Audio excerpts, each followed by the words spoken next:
الشيطان الرجيم.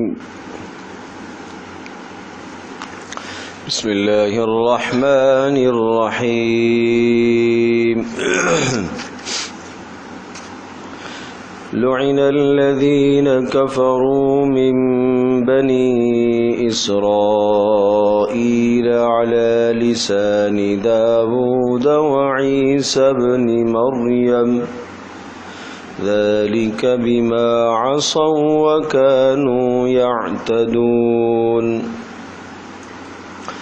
كانوا لا يتناهون عن منكر فعلوه لبئس ما كانوا يفعلون.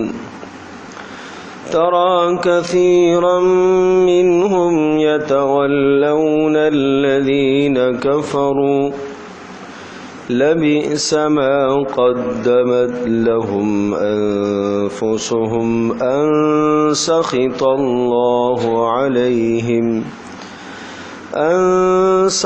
الله عليهم وفي العذاب هم خالدون.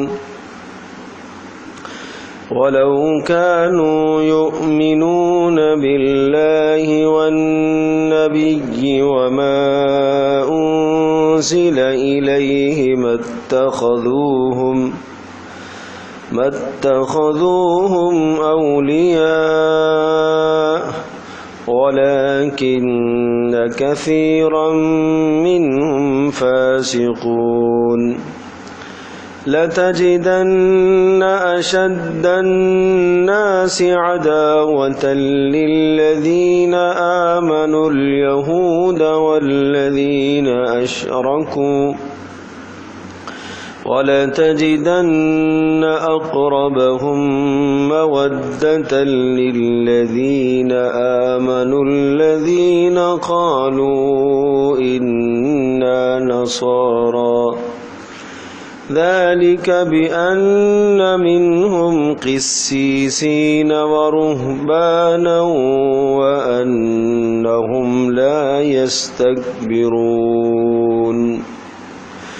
وإذا سمعوا ما أنزل إلى الرسول ترى أعينهم تفيض من الدمع مما عرفوا من الحق يقولون ربنا آمنا فاكتبنا مع الشاهدين.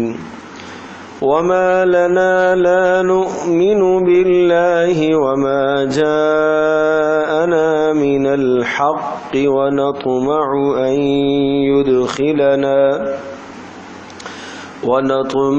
أن يدخلنا ربنا مع القوم الصالحين.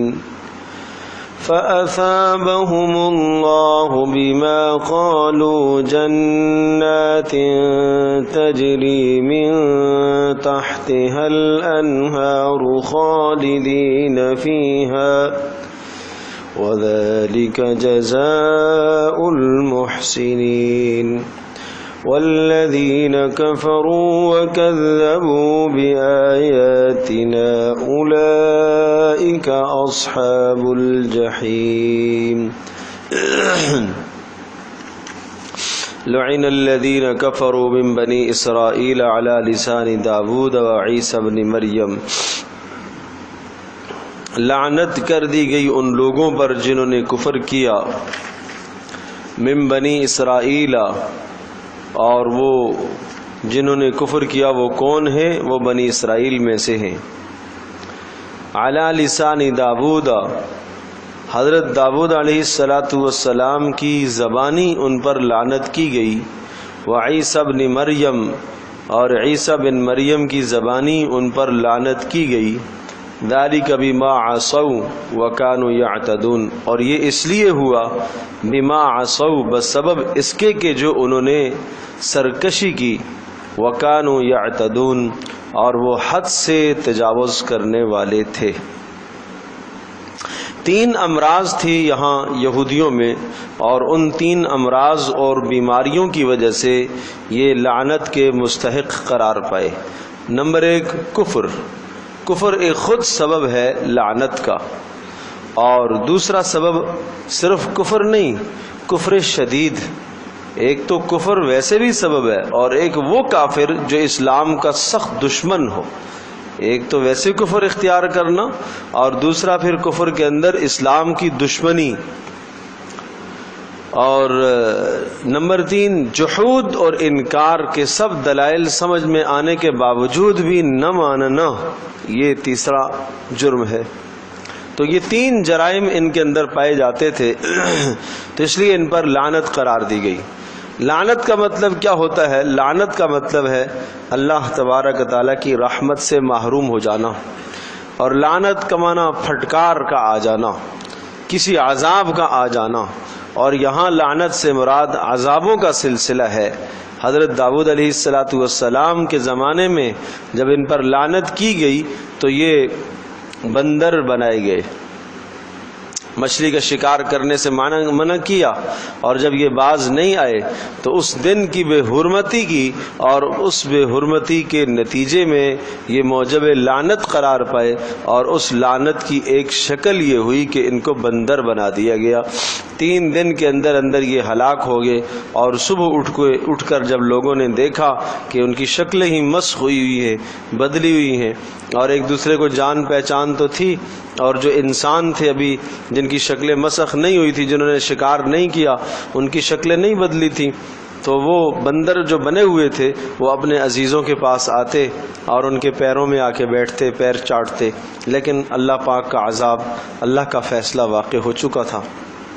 اور عیسیٰ علیہ السلام کے زمانے میں پھر دوبارہ ان پر لعنت کی گئی ہے، اور وہ دوبارہ لعنت اس وقت کی گئی ہے کہ جب انہوں نے، آگے آئے گا کہ ربنا انزل علینا مائدۃ من السماء تکون لنا عیدا لاولنا وآخرنا وآیۃ منک، کہ اے ہمارے پروردگار، ہم اس بات کا انتظار کرتے ہیں۔ عیسیٰ علیہ السلام سے کہنے لگے کہ آپ اپنے اللہ سے یہ کہیے کہ آسمان سے ایک دسترخوان اترے اور جس پر کھانے رکھے ہوئے ہوں اور قسم قسم کے کھانے ہوں، اور ہم دیکھیں اور ہم کھائیں، تو پھر ہم آپ کو رسول مانیں گے۔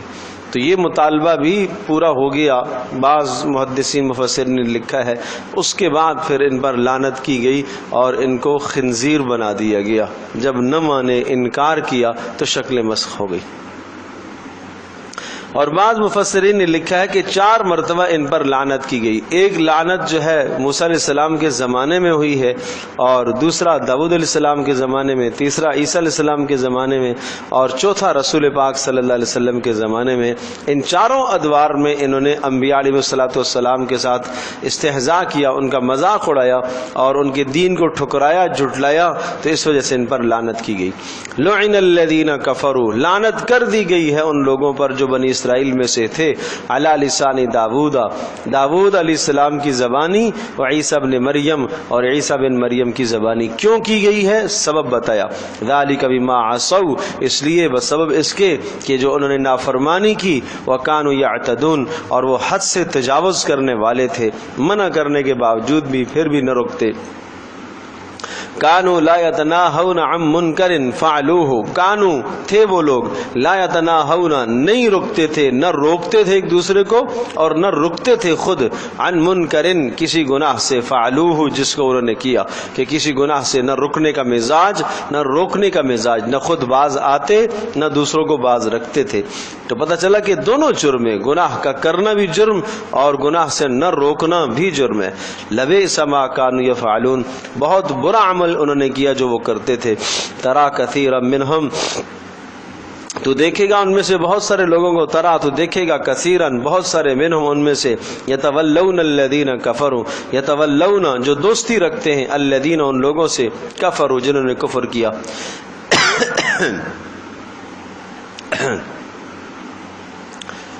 ترا کثیرا منہم، یہ منافق لوگ جو دوستی رکھتے ہیں کافروں سے، لبئس ما قدمت لہم انفسہم، اور بہت برا ہے جو ان کے ہاتھوں نے آگے بھیجا ان کے اعمال، اور وہ کیا، ان سخط اللہ علیہم، کہ اللہ تبارک تعالیٰ کا غصہ ان پر ہوا، اللہ ان سے ناراض ہوا، وفی العذاب ہم خالدون، اور یہ عذاب میں ہمیشہ ہمیشہ رہیں گے۔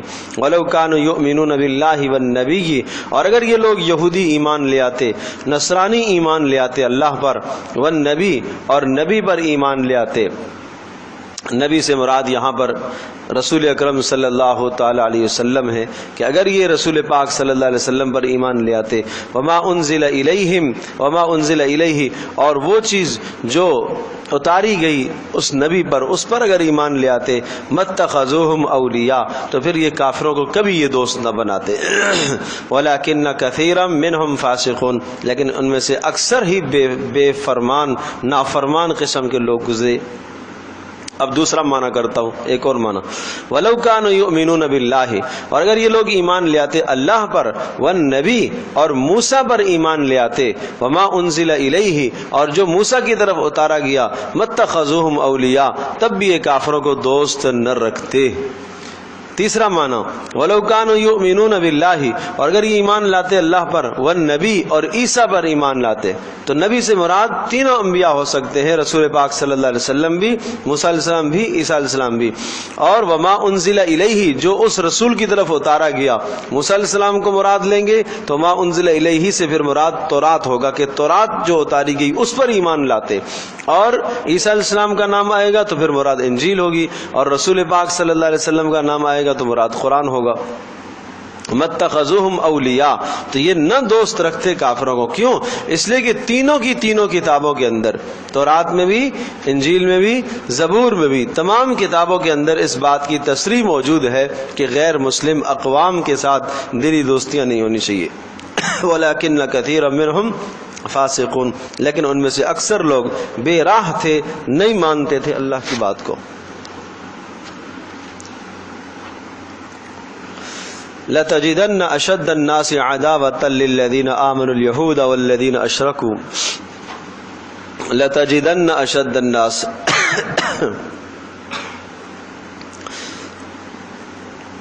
تو پائے گا، لَتَجِدَنَّ، آپ ضرور بضرور پائیں گے، أَشَدَّ النَّاسِ، لوگوں میں سب سے زیادہ سخت، عداوتاً، دشمنی کے اعتبار سے سب سے زیادہ سخت آپ پائیں گے، لِلَّذِينَ، ان لوگوں کے لیے، آمنو، جو ایمان لائے، کس کو آپ پائیں گے؟ الیہود، یہودیوں کو، والذین اشرکوا، اور ان لوگوں کو جنہوں نے شرک کیا۔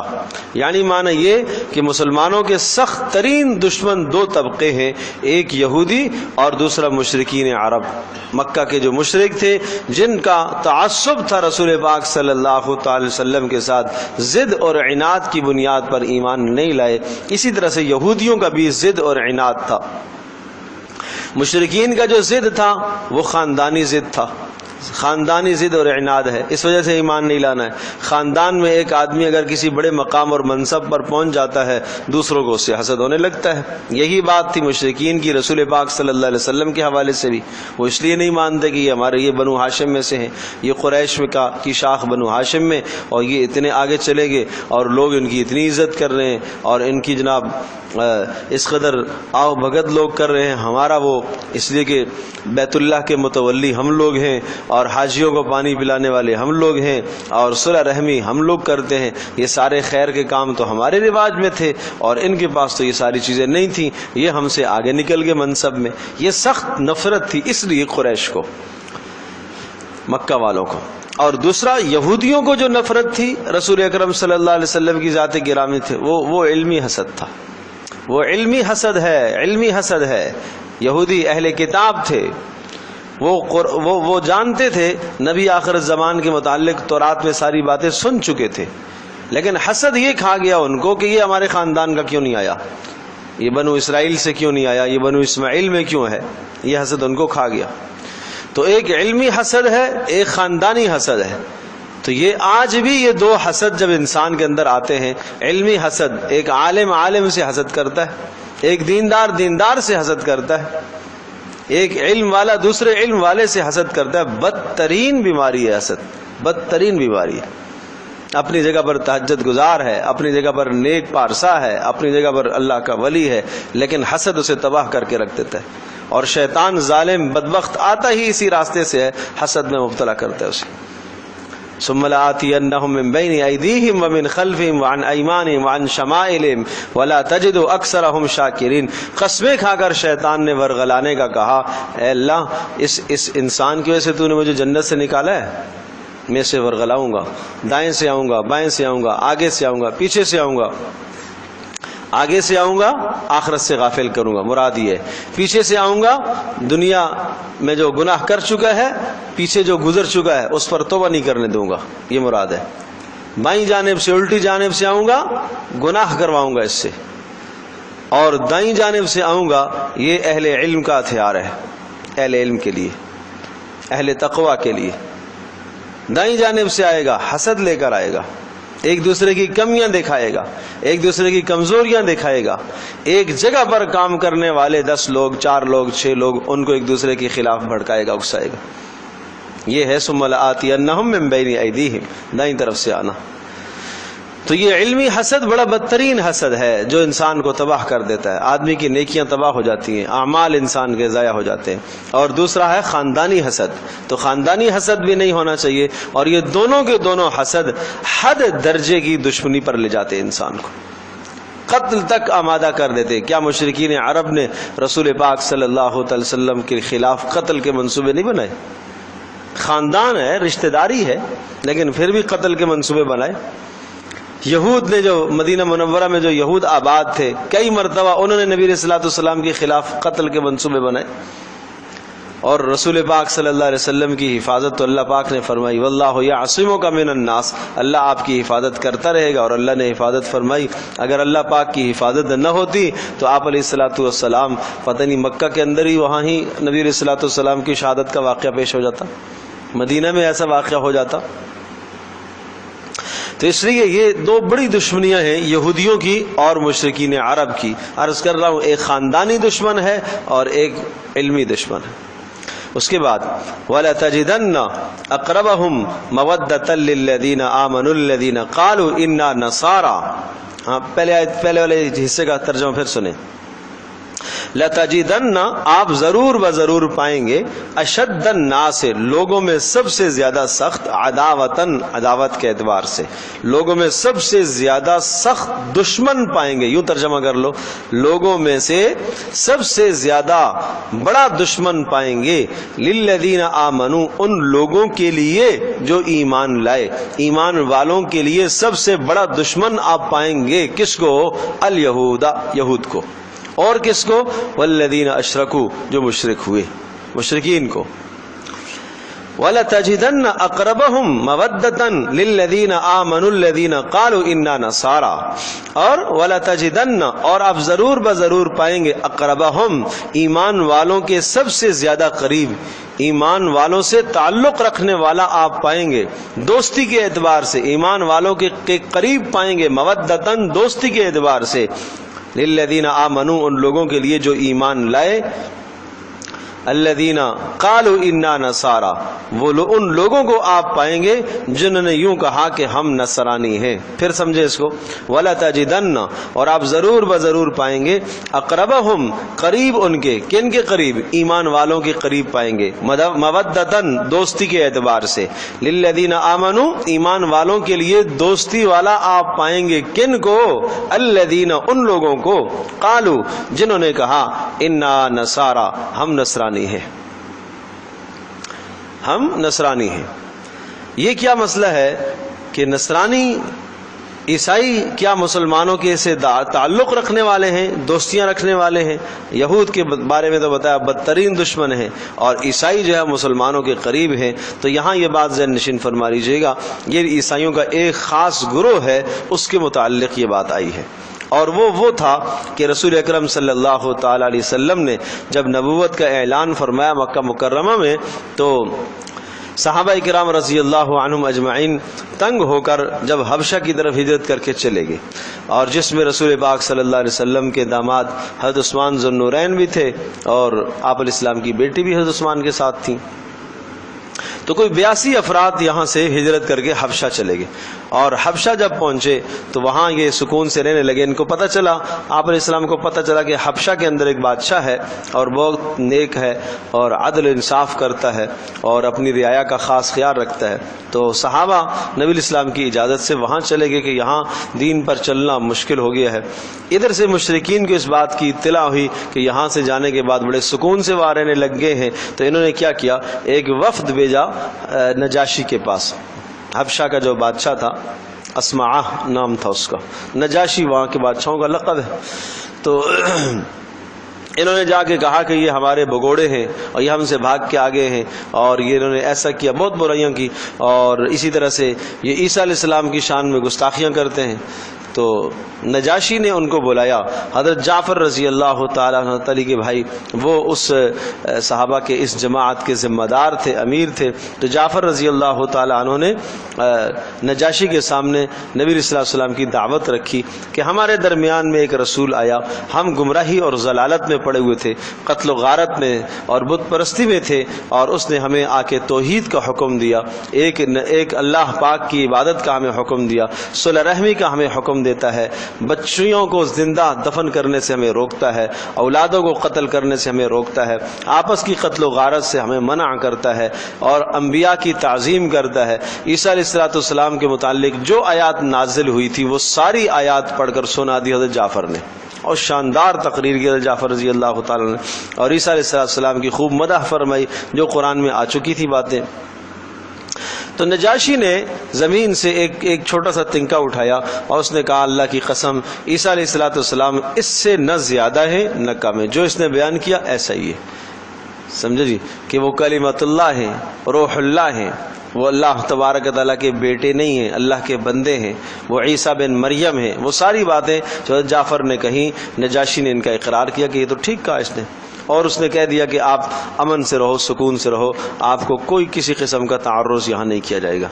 اب مکہ والے مایوس ہو کے واپس آ گئے۔ اس کے بعد نجاشی نے ایک وفد بھیجا کہ تم جاؤ، جا کے حالات لے کر آؤ مکہ میں، یہ جو شخص ہے اس کی کیا صورت حالت۔ تو اس وقت جو ہے لوگ آئے، نجاشی کے کچھ نمائندے آئے، آپ علیہ السلام کی خدمت میں حاضر ہوئے۔ یہ کوئی 70 افراد پر مشتمل ایک گروہ تھا جس میں علماء بھی تھے۔ تو وہ آئے اور انہوں نے جب قرآن سنا، آپ علیہ السلام کی باتوں کو سنا، تو بے حد متاثر ہوئے اور اس میں جو اکثر ایمان لے آئے۔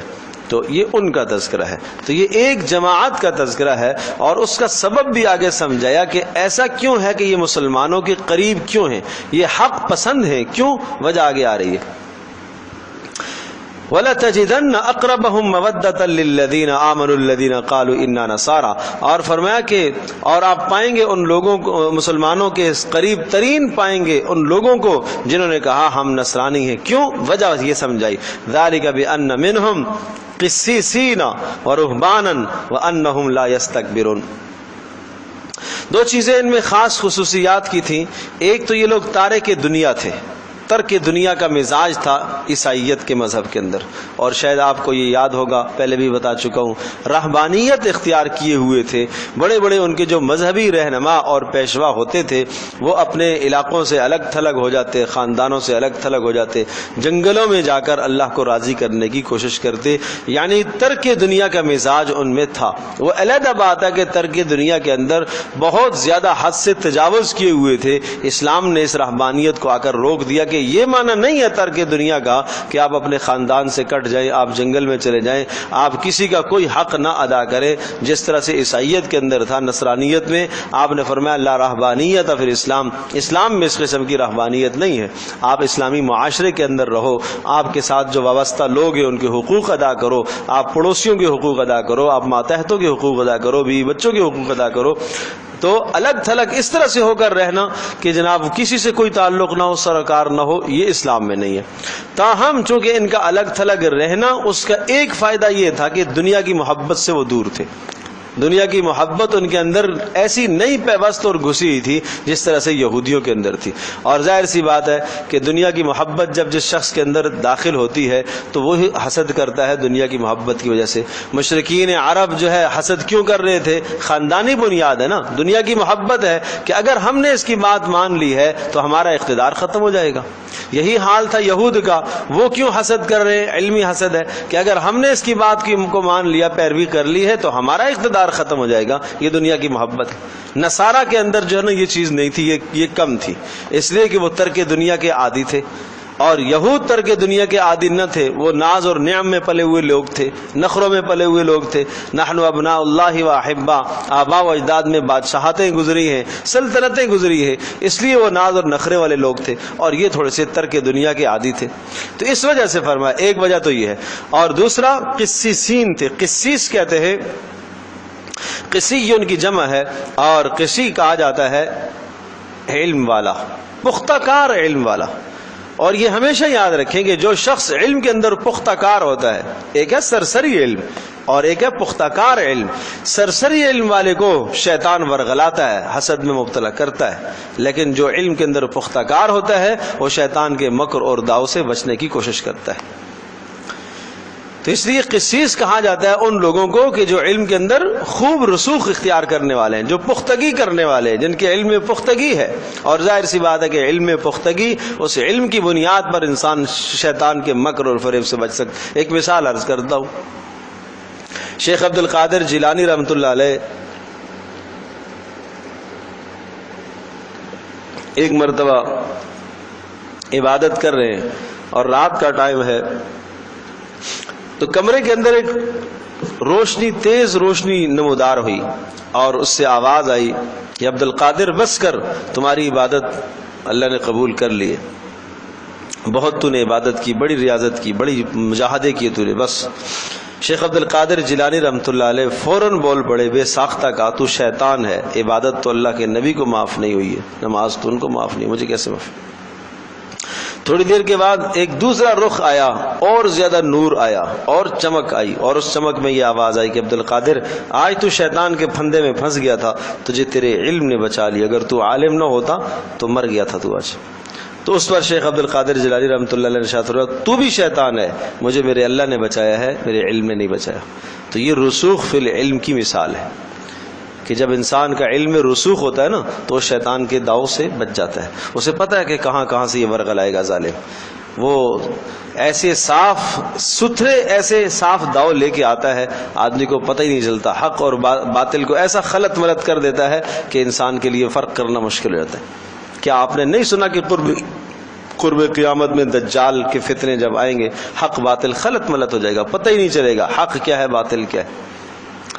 اللہ پاک سے حفاظت مانگنی چاہیے. لیکن جو آدمی راسخ فی العلم ہوتا ہے، جس کا اللہ پاک سے تعلق ہوتا ہے، اللہ اس کو ایک ایمانی نور عطا فرماتے ہیں، جس نور کے ذریعے سے وہ اچھائی اور برائی میں تمیز کرتا ہے، وہ حق اور باطل میں تمیز کرتا ہے. اور یہ نور حاصل ہوتا ہے تقوی کی دولت سے. اور اللہ سے مانگا کرو کہ اللہ پاک آپ کو وہ نور عطا کرے جس کے ذریعے سے آپ اچھائی اور برائی کو پہچان سکو.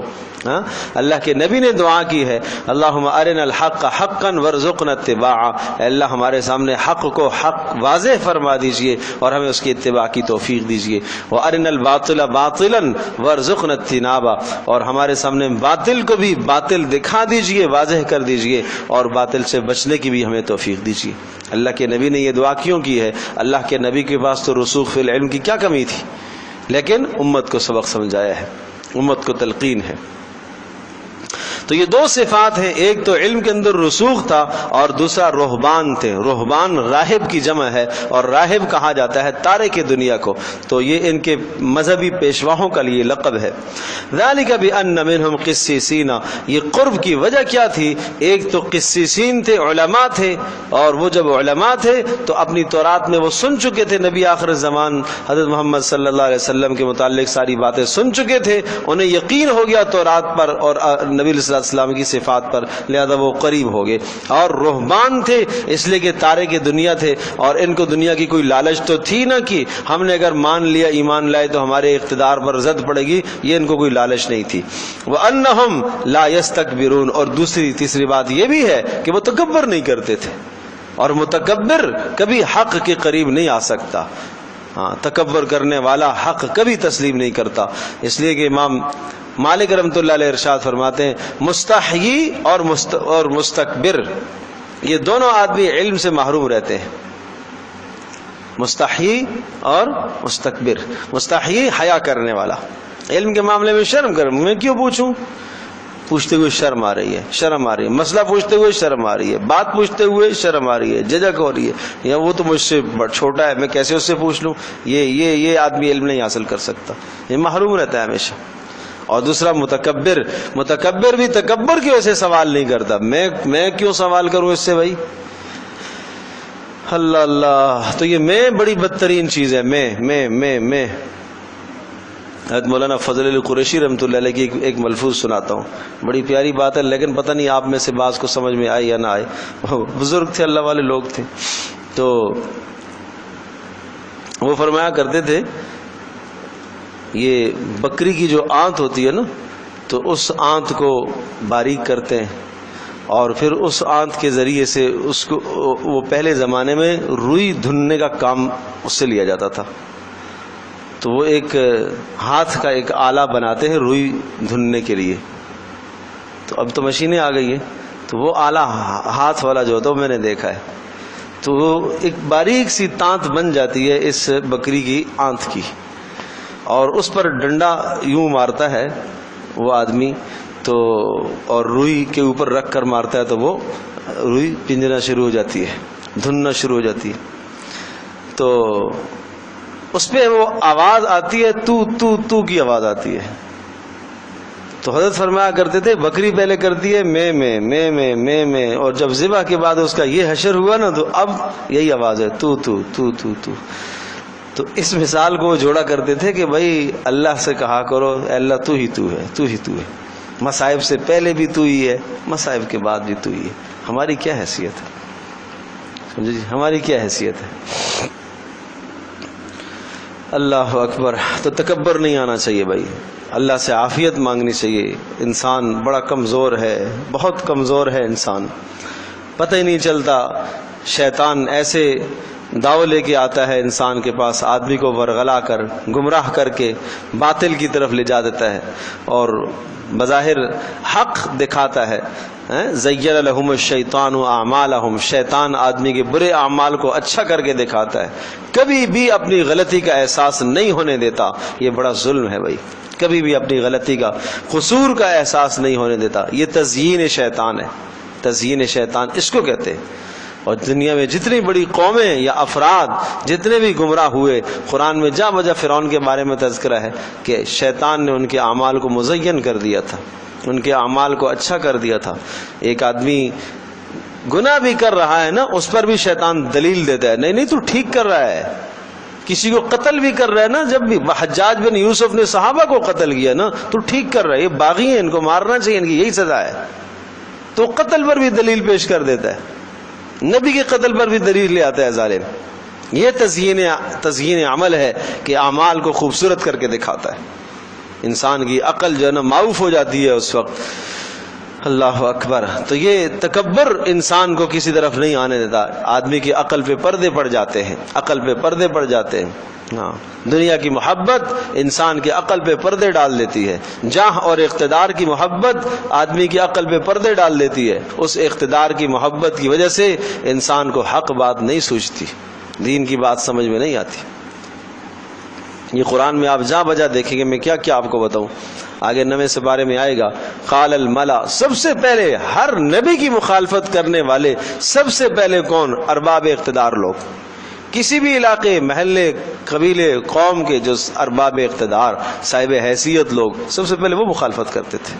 اور کیوں؟ اس لیے کہ اقتدار سے محبت ہے، جاہ اور اقتدار سے محبت تھی، اس وجہ سے کرتے تھے. تو یہاں بات چلی ہے نصارہ کے اس گروہ کے بارے میں کہ جو رسول پاک صلی اللہ علیہ وسلم کی خدمت میں حاضر ہوئے اور نجاشی نے جن کو بھیجا تھا اور مسلمان ہوئے. اور وَإِذَا سَمِعُوا مَا أُنزِلَ إِلَى الرَّسُولِ، اور جب انہوں نے دیکھا، یہ دیکھیں، یہ قسیس ہونا یعنی علم کے اندر رسوخ ہو اور ترک دنیا ہو اور تکبر نہ کرتا ہو. جب یہ تین خوبیاں انسان کے اندر آتی ہیں تو نتیجہ کیا ہے؟ یہ کیا؟ وَإِذَا سَمِعُوا مَا أُنزِلَ إِلَى الرَّسُولِ، اور جب انہوں نے سنا، وَإِذَا سَمِعُوا، اور جب انہوں نے سنا یا جب وہ سنتے ہیں، ما وہ مضامین، انزل الی الرسول جو رسول پاک صلی اللہ علیہ وسلم کی طرف نازل کیے گئے، جب وہ مضامین وہ سنتے ہیں، ترى اعینہم، تو آپ دیکھیں گے ان کی آنکھوں کو، تفیض من الدمع، بہ رہی ہوں گی آنکھیں ان کی، بہ رہی ہوں گی، یعنی آنکھوں سے آنسو بہ رہے ہوں گے، تفیض بہ رہی ہوں گی آنکھیں، من الدمع آنسوؤں سے، کیوں؟ مما عرفوا من الحق، بس سبب اس کے کہ انہوں نے حق کو پہچانا. جب آدمی حق بات کو سمجھ لیتا ہے اور دل پر جا کے چوٹ پڑتی ہے تو رونا تو آتا ہی ہے. یقولون، اور روتے روتے یوں بھی کہتے ہیں، ربنا آمنا، اے ہمارے پروردگار ہم ایمان لے آئے، فاکتبنا مع الشاہدین، اے اللہ ہمیں گواہوں والوں میں لکھ دیجئے، فاکتبنا ہمیں لکھ دیجئے، مع الشاہدین محمد صلی اللہ علیہ وسلم کی نبوت کے گواہ لکھ دیجئے کہ ہم نے بھی گواہی دی ہے. ہم نے بھی گواہی دی ہے کہ تورات میں ہم نے پڑھا ہے اور اس پڑھنے کے بعد آج ہم نے دیکھ لیا وہ رسول ہے تیرا، ہم نے گواہی دی ہے. وما لنا لا نؤمن باللہ، اور ہم کیوں نہیں ایمان لائے؟ ہمارے پاس کوئی عذر ہے ہی نہیں، ایمان نہ لانے کا کیا عذر ہے ہمارے پاس؟ وما لنا، اور کیا ہوا ہمیں، لا نؤمن باللہ، ہم اللہ پر ایمان کیوں نہ لائیں؟ وما جاءنا من الحق، اور جو چیزیں ہمارے پاس حق آ چکی ان پر ہم کیوں ایمان نہ لائیں؟ وما لنا لا نؤمن، اور یہ ما نفی کے معنی میں نہیں ہے، دوسرا بھی ما نفی کے معنی میں نہیں ہے، دونوں. وما، اور کیوں ہم ایمان نہ لائیں؟ سوال یہ ہے کیا ہوا ہمیں کہ ہم ایمان کیوں نہ لائیں؟ لا نؤمن باللہ، اللہ پر، وما جاءنا، اور ہم کیوں ایمان نہ لائیں اس بات پر جو ہمارے پاس حق آ چکا، ونطمع، اور ہم امید رکھتے ہیں، طمع بھی کرتے ہیں، ان یدخلنا ربنا، ہمارا پروردگار ہمیں داخل کرے، مع القوم الصالحین، نیک لوگوں کے ساتھ. فاثابہم اللہ بما قالوا، اللہ پاک نے ان کی دعاؤں کو قبول فرمایا. فاثابہم اللہ، اللہ نے ان کو بدلہ دیا، بما قالوا، جو انہوں نے کہا، یعنی جو انہوں نے کہا، جو مانگا اس پر اللہ نے ان کو بدلہ دیا. کیا بدلہ دیا؟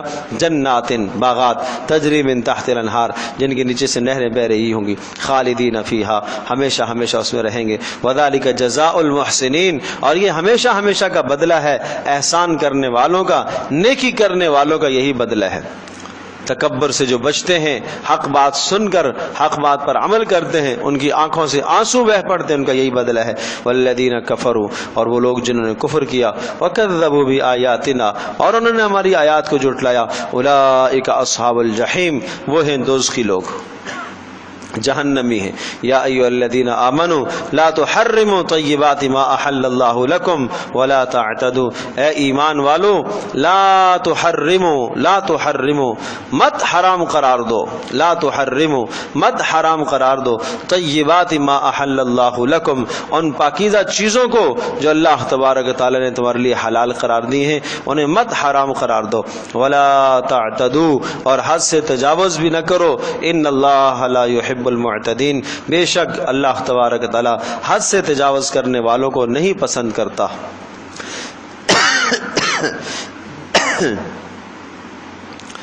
سورۃ المائدہ کا مضمون یہی بھی تھا نا، اللہ پاک کے وعدوں کو پورا کرو، اور اللہ کے وعدوں کو پورا کرنے میں یہ بات شامل ہے کہ جن چیزوں کو اللہ نے حلال قرار دیا ان کو حلال سمجھو، اور جن کو اللہ پاک نے حرام قرار دیا انہیں حرام جانو.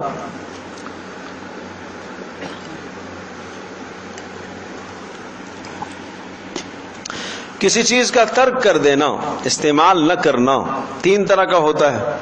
ایک تو یہ کہ ایک آدمی اعتقاد رکھتا ہے کہ یہ چیز حرام ہے، حرام کا اعتقاد رکھ کر اس چیز کو نہیں استعمال کرتا.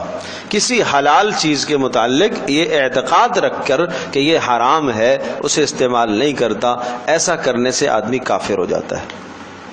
کوئی بھی حلال چیز ہے بھائی، اور جس کا حلال ہونا صاف اور واضح ہے، سمجھے جی، جانور گلے میں چھری پھر گئی ہے، شرعی طریقے سے ذبح ہوا ہے اور اللہ کا نام بھی لیا گیا ہے، تمام شرعی تقاضوں کے مطابق جانور ذبح کیا ہے، بکری ذبح ہوئی ہے، بیل ذبح ہوا، پھر ایک آدمی اس کو کسی عقیدے اور نظریے کے تحت اس کو نہ کھائے تو اس کو حرام سمجھے تو یہ آدمی اسلام سے خارج ہو جائے گا. اس لیے کہ اللہ پاک کی حلال کردہ چیز کو حرام کرنا کفر ہے. ایک یہ ہے. دوسرا یہ ہے کہ ایک آدمی کسی حلال کردہ چیز کو اپنی طبیعت کی وجہ سے نہیں کھاتا، مجھے نہیں اچھی لگتی، کوئی حرج نہیں ہے، گناہ نہیں ہے. ایک آدمی طبیعت کی وجہ سے نہیں کھاتا، مجھے اچھی نہیں لگتی، یا اسے وہ نقصان دیتی ہے، مضر ہے، اس لیے نہیں کھاتا، زندگی میں اس نے نہیں کھائی، طبعاً یا طباً یا طبعاً، کہ طبی اعتبار سے اسے نقصان ہے یا اس کی طبیعت اس کو پسند نہیں کرتی. بہت سارے لوگوں کو گوشت اچھا نہیں لگتا، ٹھیک ہے بھائی، نہیں اچھا لگتا، حرام تو نہیں سمجھتے، وہ نہیں کھاتے، منع نہیں ہے، جائز ہے، گنجائش ہے. تیسرا درجہ ہوتا ہے ترک کرنا، کہ کسی حلال چیز کو اپنے اوپر حرام کر دینا کچھ وقت کے لیے عارضی طور پر. کوئی آدمی کہتا ہے کہ جناب میں یہ نہیں کھاؤں گا، قسم کھا لیتا ہے کہ میں یہ چیز نہیں کھاؤں گا، اب اس حلال کو اس نے اپنے اوپر حرام کر دیا تو قسم کا کفارہ لازم آئے گا، اس کے بدلے میں قسم کا کفارہ دینا پڑے گا اس کو. تو وہ مضامین یہاں پر ہیں. یا ایھا الذین آمنوا، ایمان والو، لا تحرموا طیبات ما احل اللہ لکم، مت حرام قرار دو ان پاکیزہ چیزوں کو جن کو اللہ نے تمہارے لیے حلال قرار دیا، اور حد سے تجاوز نہ کیا کرو شریعت کے معاملے میں. حلال اور حرام میں حدود شرعیہ سے تجاوز نہ کرو، جن چیزوں کو اللہ نے صاف حرام بتایا ہے ان کو حرام سمجھو. ان اللہ لا يحب المعتدین، اللہ پسند نہیں کرتا حد سے تجاوز کرنے والوں کو.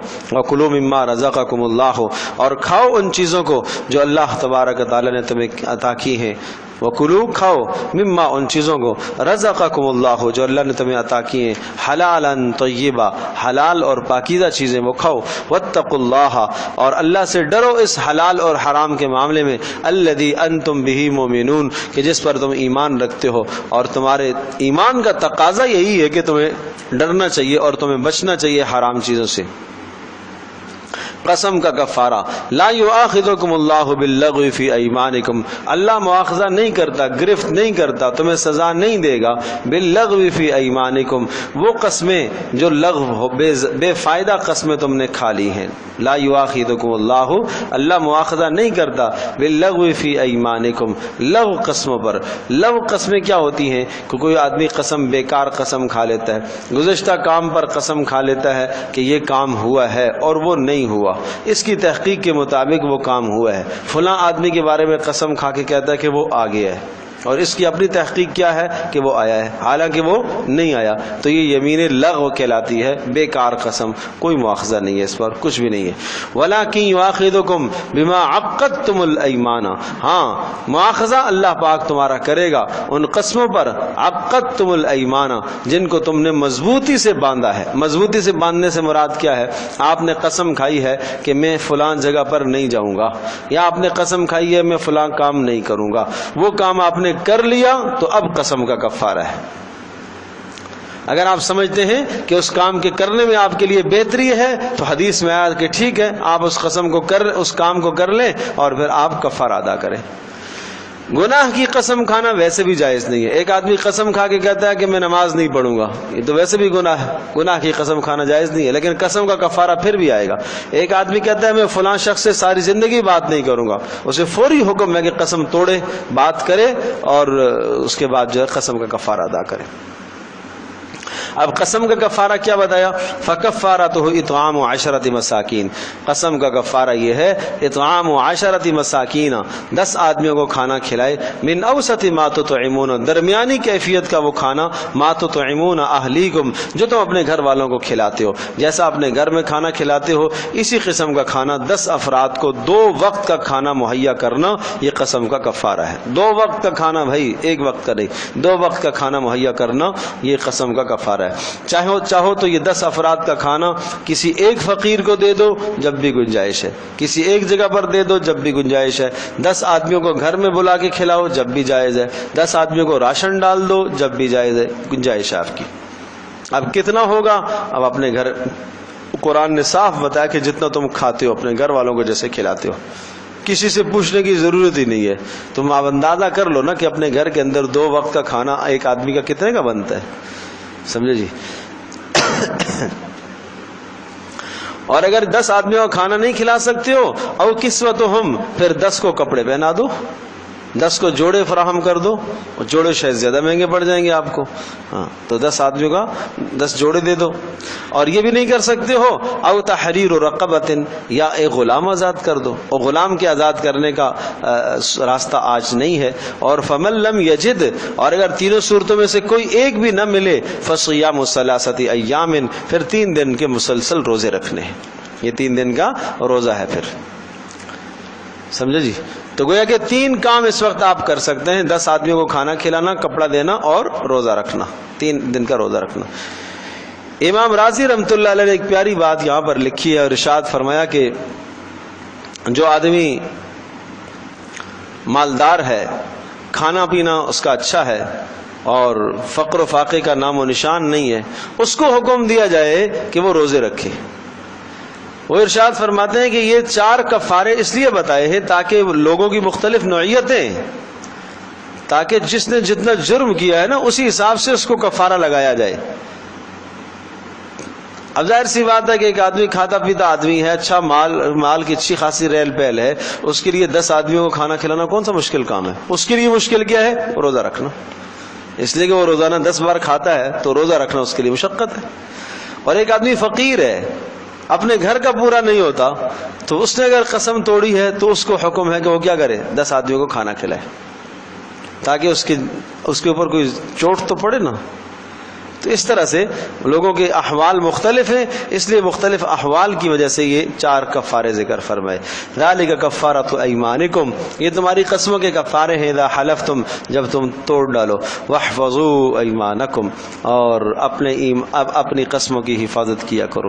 کذالک یبین اللہ لکم آیاتہ لعلکم تشکرون، اس طرح سے اللہ تبارک تعالیٰ کھول کھول کے بیان کرتا ہے اپنی نشانیوں کو تاکہ تم اس کا شکر ادا کرو۔ یا ایھا الذین آمنوا انما الخمر والمیسر والانصاب والازلام رجس من عمل الشیطان، پھر اس بات کو بھی سمجھو ایمان والو، انما الخمر شراب، والمیسر جوا، والانصاب بتوں کے نام پر نامزد کرنا، والازلام اور تیروں کے ذریعے سے حال معلوم کرنا، رجس من عمل الشیطان، یہ سب شیطانی کام ہیں، گندی چیزیں ہیں، فاجتنبوہ، بچو تم ان چیزوں سے، لعلکم تفلحون، تاکہ تم کامیاب ہو جاؤ۔ انما یرید الشیطان، بے شک شیطان چاہتا ہے، ان یوقع، کہ ڈال دے تمہارے درمیان، بینکم تمہارے درمیان، العداوۃ والبغضاء، دشمنی اور بغض، فی الخمر شراب کے ذریعے سے، والمیسر جوئے کے ذریعے سے، ویصدکم عن ذکر اللہ، اور تمہیں روکتا ہے اللہ کی یاد سے، وعن الصلاۃ، خاص طور پر نماز سے، فہل انتم منتہون، کیا تم شراب سے اور جوئے سے اور ازلام اور انصاب سے بچو گے؟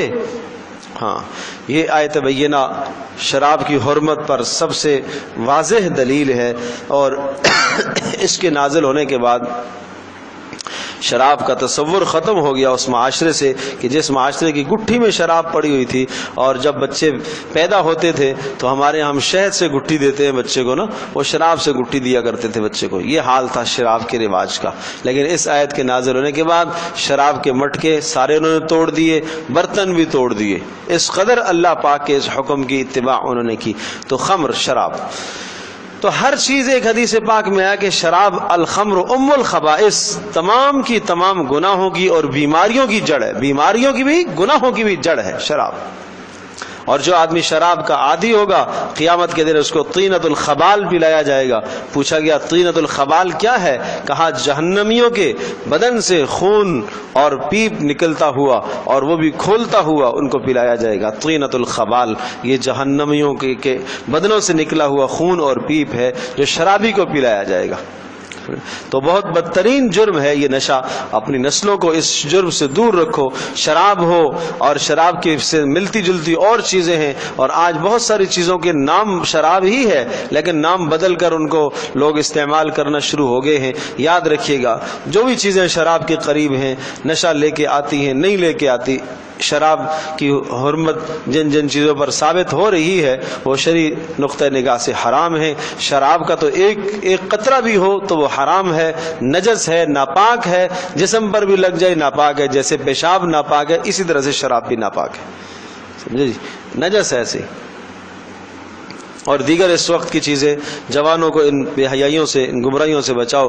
والمیسر، اور میسر جو ہے عرض کیا کہ جوئے کی تمام صورتیں، تمام کی تمام قسمیں، یہ سب حرام ہیں۔ والانصاب، اور اسی طرح سے انصاب، بتوں کے نام پر نامزد کرنا۔ والازلام، اور تیروں کے ذریعے سے حال معلوم کرنا، تیروں کے ذریعے سے حال معلوم۔ اس کے دو تین معنی۔ ایک معنی تو یہ سمجھو، ازلام تستقسموا بالازلام، تیروں کے ذریعے سے تقسیم کرنا۔ وہ کیا ہوتا تھا؟ وہ ہوتا یہ تھا کہ 10 آدمیوں نے ایک اونٹ خرید لیا، مثال کے طور پر 10 ہزار روپیہ جمع کر دیا جی، اور 1 لاکھ کا ایک اونٹ خرید لیا۔ اب اس ایک اونٹ خریدنے کے بعد اب ہم اس کو تقسیم کریں گے۔ کس طرح سے تقسیم کریں گے؟ تیر بنائیں گے کچھ اور وہ تیر اس طرح سے بناتے تھے کہ تیر پر لکھتے تھے 2 3 4 1 2 عدد لکھ دیتے تھے، اور 3 تیروں کو 4 تیروں کو خالی چھوڑتے تھے، سمجھو جی۔ تو 6 تیروں پر اعداد آپ نے لکھ دیے، یہ نہیں کہ 1 سے لے کر 6 تک کے اعداد لکھ دیے ہیں، تو 6 تیروں پر اعداد لکھ دیے۔ اب اس گوشت کے حصے کیے انہوں نے 10 افراد شرکا ہیں، 10 حصے کر دیے، اور 6 تیروں پر انہوں نے عدد لکھ دیے، اور 3 تیروں کو انہوں نے خالی چھوڑ دیا، اور تیروں کو ایک تھیلے میں ڈال کر ہلاتے تھے، اور پھر ان کو رکھا جاتا تھا ان 10 حصوں پر، اور 10 حصوں پر رکھا جاتا تھا۔ اب انتخاب ہوتا تھا آپ نے کون سا لینا ہے۔ اب وہ اس کی طرف لکھی ہوئی دوسری طرف نظر نہیں آ رہی ہے، تو ہر آدمی سے کہتے اب انتخاب کرو، آپ کون سا لے رہے ہو، یہ اس طرح سے۔ تو اب بعض کے نام کچھ بھی نہیں، تیر خالی ہے تو کچھ نہیں ملتا تھا، بعض کے نام 4 لکھا ہوا ہے 4 حصے لے جائے گا، بعض کے نام 2 لکھا ہوا ہے 2 حصے لے کے جائے گا، بعض کے نام 1 لکھا ہوا ہے تو 1 حصہ لے کے، تو جس کے حصے میں جتنا آیا۔ تو یہ ازلام کی ایک قسم ہی، جس کو آج کل لاٹری کی ایک شکل کہا جاتا ہے، تو یہ بھی ناجائز ہے، سمجھے نا۔ تو بچے بڑے شوق سے خرید کے لے آتے ہیں نا، تو یہ بچوں کو منع کرا کرو، ہاں یہ منع کرنے کی چیز ہے، انعام نکلے گا۔